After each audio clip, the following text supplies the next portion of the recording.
Hello. Sunlight கண்ணை கூசுது. உங்களை பார்க்கலாம் பேசலான்னு வரும்போது இந்த சன்னு லைட்டுக்கு பொறாமல் என் கண்ணை கூசுது. அதுக்கெல்லாம் நான் பயப்பட மாட்டேன். உறவுகளே வணக்கம். கையில் ஐஸ்கிரீம். உங்கள்கிட்ட பேசலான்னு வரும்போது என்னுடைய குழந்தை, பேர குழந்தை அங்கேருந்து ஐஸ்கிரீம் கொண்டு வந்து, தாத்தா there is ice cream for you சொல்லிட்டு கொடுத்துச்சு. நான் இருக்கிறத அங்கே நினச்சிக்கின்னு எனக்காக அங்கேருந்து ஒரு ஐஸ்கிரீம் கலந்துக்கு அவங்க அம்மா அதுக்கு கொடுத்துக்கிறாங்க. தாத்தாவுக்கு கூட கொடுங்கன்னு சொல்லிட்டு ஒன்று வாங்கிட்டு வந்து எனக்கு கொடுத்துச்சு. Feeling connection. அவங்க அம்மா அது கொடுத்துக்கிறாங்க. அது அங்கே தாத்தா எங்கே வெயில் என்ன பண்ணிக்காரு சொல்லிட்டு தாத்தாவுக்கு ஐஸ்கிரீம் கொடுங்கன்னு சொல்லிட்டு வாங்கிட்டு வந்து எனக்கு கொடுத்துச்சு.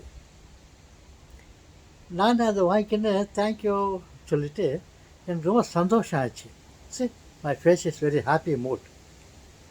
இந்த தொடர்பு பாருங்கள், கனெக்ஷன் பாருங்கள், கம்யூனிகேஷன். ஏன்னா நேச்சர். அதுக்கு அவங்க அம்மா கொடுத்தாங்க பாசமாக. அதுக்கு தாத்தா ஒருத்தர் வெளிக்கிறாரு, அவருக்கு கொடுக்கலான்னு சொல்லிட்டு ஒரு கவலை, ஆசை அவங்க அம்மா கிட்ட கேட்டு எனக்கு வாங்கினது கொடுத்துச்சு. நான் சந்தோஷமாக வாங்கிக்கிறேன், தேங்க்யூன்னு சொன்னேன். அப்புறம் அது கொடுத்ததுக்கு எனக்கு ரொம்ப ஹாப்பி ஆகிட்டு மனசில் ரொம்ப ஹாப்பியாக இருக்குது. சரி, த கனெக்ஷன், தொடர்பு, கம்யூனிகேஷன் எப்படி இருக்குது பாருங்க. தொடர்பு.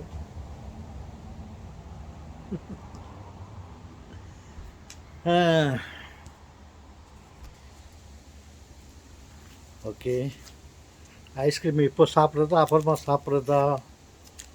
இப்போ வச்சுட்டாக்கா கரைஞ்சி போயிடும்.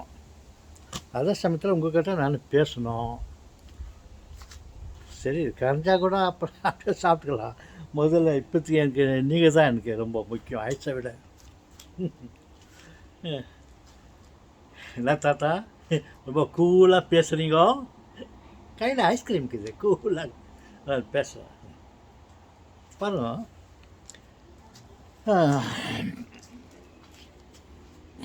வெயில் கண்ணை கோர்த்துது.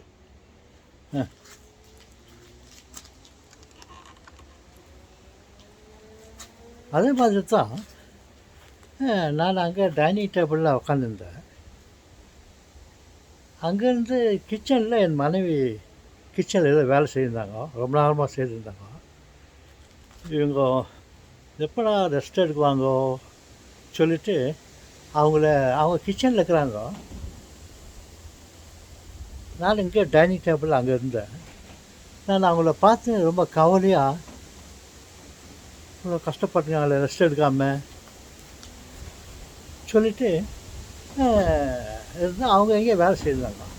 நான் அவங்கள ரொம்ப கவலையாக பாசமாக பார்த்துன்னு இருந்தேன். கொஞ்ச நேரம் பார்த்துன்னு இருந்தேன். அவங்க உடனே என்ன பார்த்தாங்க பாருங்க.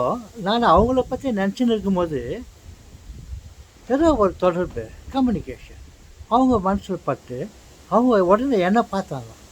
என்ன தொடர்பு, என்ன கனெக்ஷன், கம்யூனிகேஷன், கடவுள் பச்சது.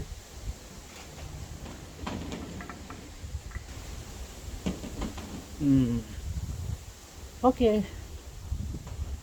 நான் இது தொடர்பாக ஏதோ பேசணும்னு சொல்லிட்டு ஆரம்பித்தேன். உங்களுக்கு தெரியுமே, மறந்துட்டேன். சரி, இதோட இதை ஸ்டாப் பண்ணிக்கின்னு ஞாபகம் வரும்போது நான் இன்னொரு வீடியோவை ஓப்பன் பண்ணி அதில் பேசுகிறேன். இப்போ இந்த ஐஸ்கிரீமை சாப்பிட்டுட்டோமா? நீங்கள் எந்த நாட்டில் இருக்கிறீங்கோ? நான் இங்கே இருக்கிறேன். அங்கே கிளைமேட் எப்படி இருக்குதோ தெரில. நீங்களாம் ஐஸ் வாங்கி சாப்பிடுங்க. ஐஸ்கிரீம் சாப்பிட்றதுக்கு கிளைமேட்டெல்லாம் தேவையில்லை. நினச்சிக்குவாங்க வெயிலில் தான் ஐஸ்கிரீம் சாப்பிட்ணுன்னு.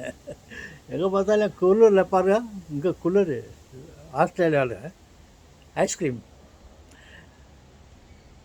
இதுக்கெல்லாம் வெயில் காலம் குளிர் காலம்னு இல்லை. இந்தியாவில் வந்து ஆப்போசிட் கிளைமேட். அங்கே என்ன கிளைமேட் இப்போது? என்ன மாதம் இது? நவம்பர். அங்கே குளிர்காலம் ஸ்டார்ட் ஆகுது, இங்கே வெயில் காலம் ஸ்டார்ட் ஆகுது. உங்களுக்கு தான் தெரியுமா, நான் சொல்லிக்கிட்டேன். இங்கெல்லாம் இந்த கிறிஸ்மஸ் டைம்லலாம் வெயில் காலத்தில் இங்கே கொண்டாடுறாங்க. நானும் இங்கே இருக்கிறேன் இல்லையா, வெயில் காலத்தில் இங்கே கொண்டாடுறோம். அங்கே குளிர் காலத்தில் நீங்கள் கொண்டாடுறீங்க. எந்த காலமாக இருந்தாலும் அந்த நாள் அது ஒரே நாள் தான், கிறிஸ்மஸ், டிசம்பர் 25th. ஓகே, அதே மாதிரி தான் தீபாவளியும். எல்லாம் இங்கே வந்து இந்த வெயில் கால ஆரம்பத்தில் இங்கே நாங்கள் தீபாவளி கொண்டாடினோம் இங்கே. அங்கே நீங்கள் இங்கே வெயில் காலம், அங்கே குளிர்கால ஆரம்பத்தில் நீங்கள் பண்ணுறீங்க. ஓகே, ஐஸ்கிரீம் கரைஞ்சி நிற்குது. நான் இதோட முடிச்சுக்கிறேன். வணக்கம்.